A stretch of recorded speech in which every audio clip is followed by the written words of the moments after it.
More picketing at the Ministry of Finance. Government has announced what it says was a resounding success in its debt exchange program, but that has done very little to quieten the controversy and uncertainty that surrounds the process. On Wednesday, pensioners were back at the Ministry of Finance as they continue to register their objection to multiple aspects of the program. The Finance Minister, Kendo Foriata, said he was not exactly sure what they were doing there. I had a press release a couple of days ago, and I thought I had made it unequivocally clear that, all government bonds will be honored, and that, therefore, whether you are voluntary or not, whether you have tendered or not, it will be respected. So I really want to understand why we are still here, so that if there's anything more I can say, I can do that. But really, if you look at the press statement, it emphasized the fact that this was voluntary, and about 15-16% of the pensioners actually tendered, but they chose to. The bulk of you did not. But I had indicated that it was voluntary, which means that we will honor those payments. The pensioners say they simply want to be formally exempted from the debt exchange program, but not on voluntary basis.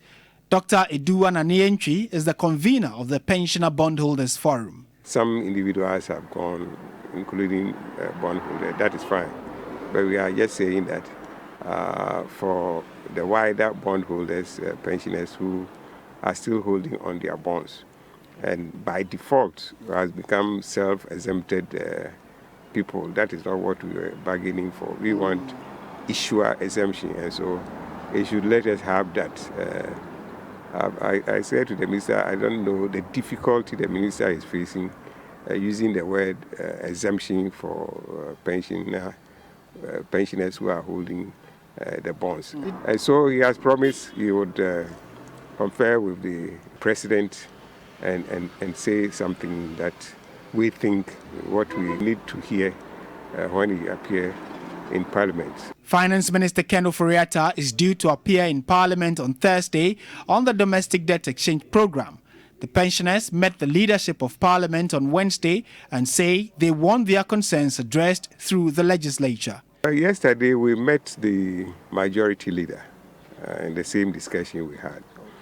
This afternoon, the minority leader, yesterday we saw him.